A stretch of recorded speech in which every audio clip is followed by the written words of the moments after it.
Well, hello and welcome back to Gamsing County, my city Skylines 2 build that is set somewhere in the Great Lakes region of Minnesota and is taking heavy inspiration from the city of Duluth. And as always, I'm your host and creator Legio, and if you like what you see, well, you guys know what to do down below. You've been on YouTube long enough. And if you're new to the channel, because I am having some new people come in the door, please hit the like, subscribe, or the bell buttons down below, because that's just the right thing to do, and you're a good person who does the right things. So anyways, we are back here in episode 2 of the build, and where the title suggests, we are going to place our power and water treatment plants. And also, as the title suggests, I'm going to do some detail work on these locations. I'm slowly figuring out the mods and the quirks to CS2, so things will start to improve. I'm just a slow learner. I have been watching some videos and just playing around with the game off screen to figure some things out. So I think things are going to improve. We're going to add a lot of detail in this episode, and I think adding in the details make this area come to life, and I think you guys are going to agree. So starting out, I placed this large water treatment facility plant here, and I think the location for it's great, and it feels somewhat natural to me. Because while I was flying around on Google Earth, I saw a few treatment facilities that were placed somewhat similar to this, where they sit near the main body of water, but they're ever so slightly off of it.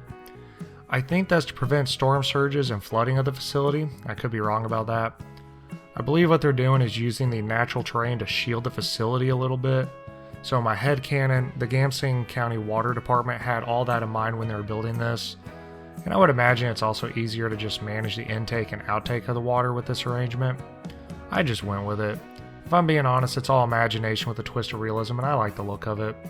And I play around with the facility's orientation a bit with Move It, before finally settling on having it in the actual inlet itself to take water. I don't know if that's how they do it, but I'm going with it. Purely aesthetic reasoning there. I don't know. I don't place water treatment facilities in real life. It's not my job. And speaking of the aesthetics, I actually really like the look of that asset.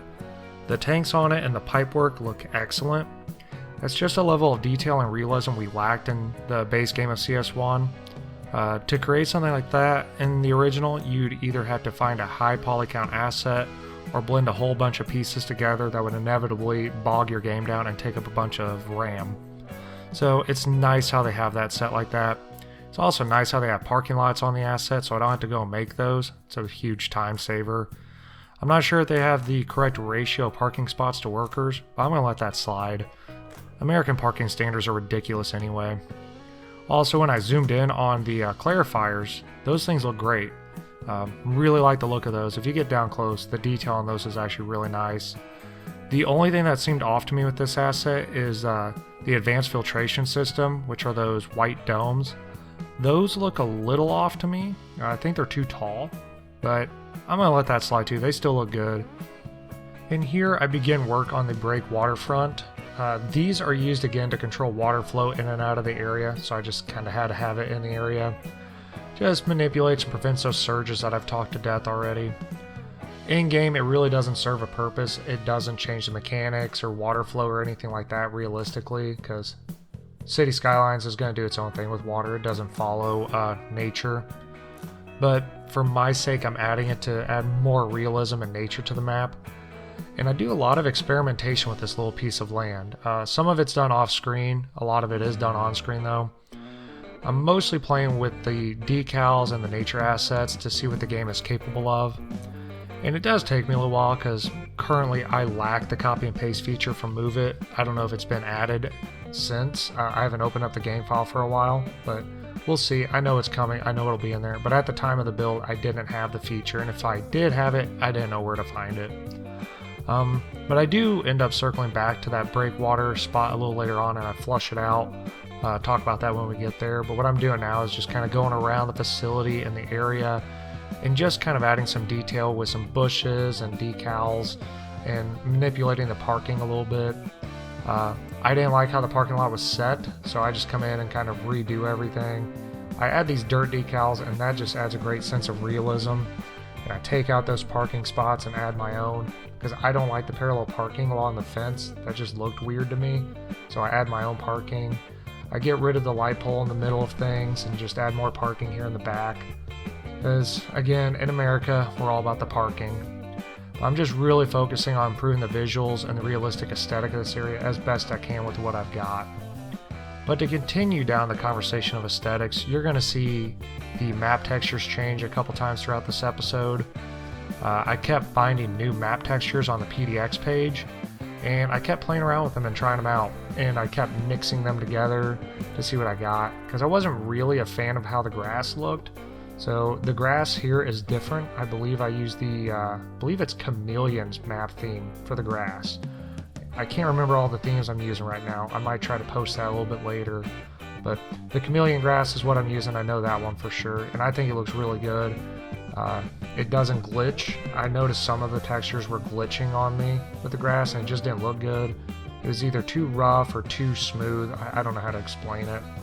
But yeah, I do play around with those map themes. You're going to see things changing from time to time. And also I got Lumina back up and working, so that's awesome. It did an update from the author, and it just didn't want to work with my current game, so I had to wait for a patch, and it came. The author is great at it. He got it up and working really quick, so that was nice. And so you're going to notice the lighting change as we go along as I play around with it. I never seem to be content with the light setting for very long. I'm always experimenting with it. It's for science, I swear. It's not my ADD. Okay, I'll admit it's my ADD. And also, on a fun note, the delay for this episode this time was because my computer decided to have a major malfunction. While I was actually in the game playing around with City Skylines 2, the power to my home decided to go out for a couple seconds. And while it was out, that somehow corrupted some of the files on my PC. And I don't know the specifics behind it. I don't know what really happened. But the only way I could get my PC to work properly again was to reset everything, which was probably due for a good reset anyways. Luckily, all the stuff is saved to the cloud, so I didn't lose this save file. I didn't lose a lot of stuff, actually. I lost a few things, nothing major. A lot of it's on external hard drives and on the cloud, so I didn't lose much. So now I begin working on our road connections that's going to lead down to our treatment facilities, just so we can link up our road networks to our non-existent town and start servicing it, because Casper and his friends need some power and electricity as well. And the first thing I do is make a small simple connection here right off of our highway, and I opted to just use this simple intersection here. I didn't think it needed to be anything crazy or complicated, because A, I didn't feel like building a complicated interchange at the time, or intersection I guess, and B, sometimes simple is just best. I've seen simple intersections like this all over America, and this is an American build, so I think it'll work. I'm going to monitor the traffic at that area, and if it needs upgraded or changed, I'll do that later. This episode is not about road building, it's about power and water. And speaking of power, we are getting into the second part of the episode where I place the power plant. And I opt to use the gas plant. I originally planned on using a coal power plant for the map, because I am going to have a coal mining section on the map. But in this area, I didn't like the look of the coal power plant. I like the look of the gas plant a lot more. What really offset it for me was the coal storage yard. It just didn't seem to vibe in this area to me. And also, a lot of coal plants will often have rail lines that connect to the power plant to bring in large amounts of coal, large quantities of it. And I don't think this area would lend very well to that. It's very hilly. You can't see it, it's off screen right now, but the area, I guess, to the left of your screen is very hilly. So running rail through that would be very complicated. And the area, it just didn't look right. When I originally put down the coal gas station, I did that off screen. It looked weird. So I opted to go for gas here, and I think it fits a lot better. I don't know, maybe I'm overthinking that. Yeah, I'm probably overthinking that. I tend to do that a lot. But then I start tackling the area around the power plant and start working on some details here. I give it an entrance off the main road. I see that quite often with large industrial style buildings. And I knew I wanted that entrance to be off the road because of traffic reasons. And again, you see this a lot in industrial and service areas, so that's not out of the realm of possibility. It's basically just a really weird shaped U, that leads right up to it. So I think it works.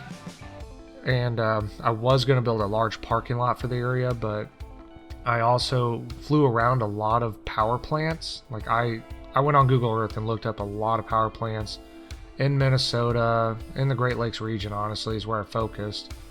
And they all didn't really have massive parking lots. I think nowadays they don't need massive amounts of manpower to run these facilities. They're probably very automated. And the guys who do work there, they work different shifts, so you're not going to have every employee there at the same time. So I guess it makes sense. I use the parking they have there. Also, building parking lots right now is a real pain in the ass.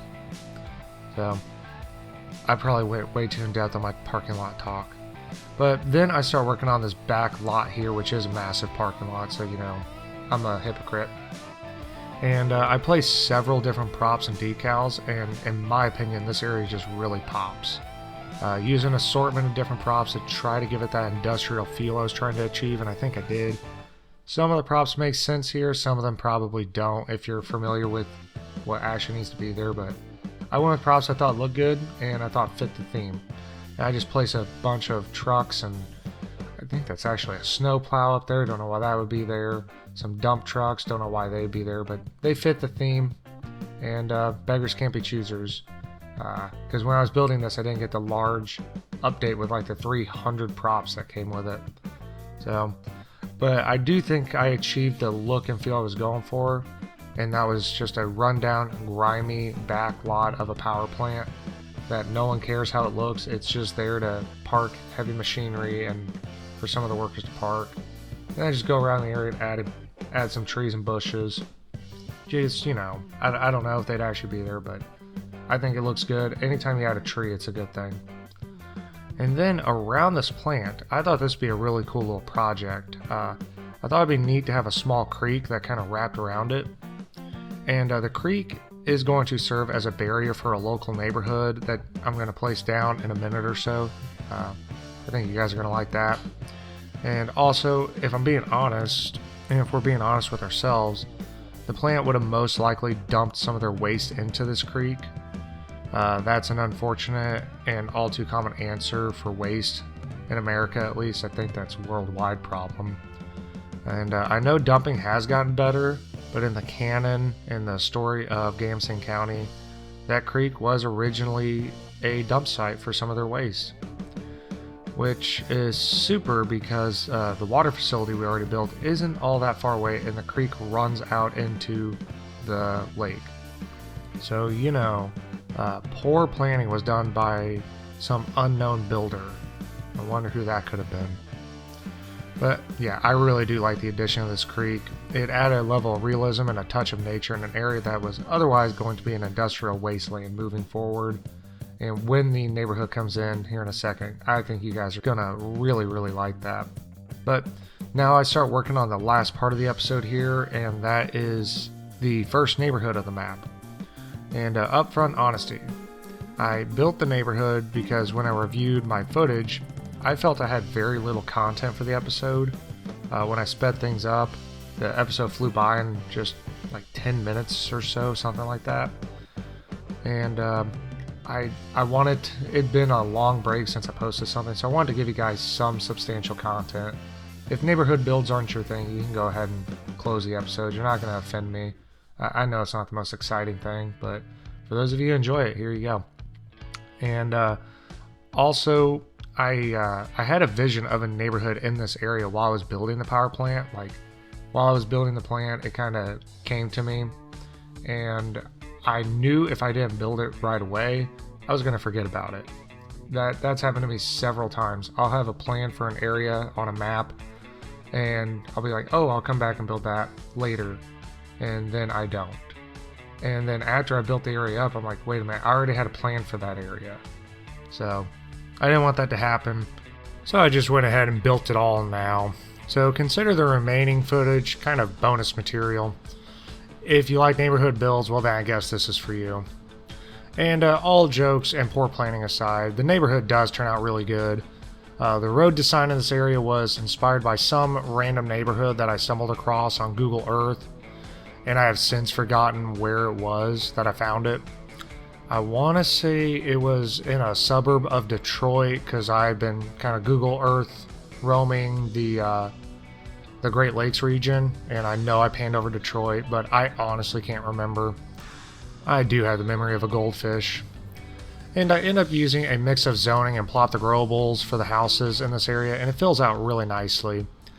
Move It also played a pretty big role here as well. I don't know if you can see it on your screen, but this area has some pretty good hills in it, so the terrain started to tear a lot from time to time. And using Move It, I was able to push the house a little closer to the road and also adjust the heights, which was very helpful. And you know, I do like the look of these residential models for the houses, and for the most part, CS2 models are pretty good. Their scaling sometimes feels weird, but overall, I think they're miles better than what CS1 houses were. At least in my opinion, they look way more realistic, less cartoony. I also use the zoning because that addresses the income difference and the level difference to avoid the plopping houses issue I'll sometimes run into. Because when I plop the houses, I tend to plop all along the same level of builds, and that just throws the city off as a whole because of income disparity and stuff like that. So I'm just trying to keep things as balanced as I can. I don't necessarily care about the game mechanics and the city needs, but I don't want the city to just completely crash and burn and become unplayable. I also really hate seeing those indicators flashing above the buildings. It bugs me quite a lot. Like a notification on your phone, I just had to click and open it to get it off my screen. So I will sometimes cater to the game's needs, but not very often. Mostly I build what I want. And once I get all the housing down, I will fill this area up with trees, because that's the best thing you can do to make your cities look more organic and filled out. Adding trees to the area can really make that area shine, but I think you guys know that. What I typically use it for is to cover up some of the ugliness that I put down, and I was just too lazy to fix and make look nice. Because, you know, trees can hide a lot. They tend to hide a lot of ugliness in my city, and I get away with it. Either way, trees are your friends, so we should keep them around. But we are nearing the end of the episode, so I wanted to just get some final thoughts in before the cinematics take over.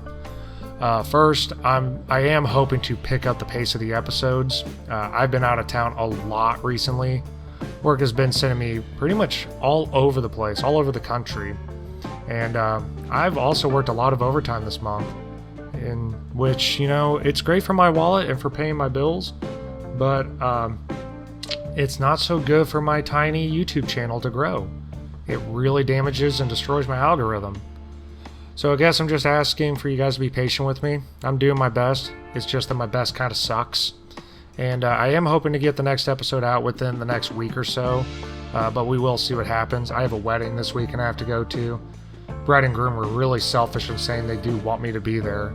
They're terrible people, I tell you. Also, no history lesson this week. I didn't really have time to do the research, and I had plenty to comment on this episode anyways.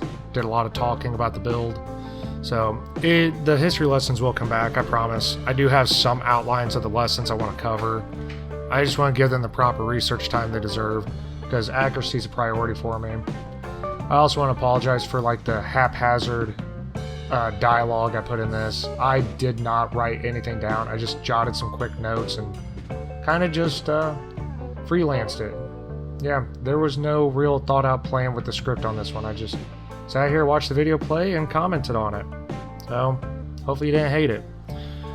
But if you guys did enjoy the episode, terrible commentary included, you do know what to do down below. If you're new here, there's 3 little buttons down there you can click that help undestroy the algorithm of my YouTube feed. And yeah, I'd like to fix that. It'd be pretty nice. But anyways, again, hope you guys enjoy this, and I will see you guys in the next episode. Have a good day.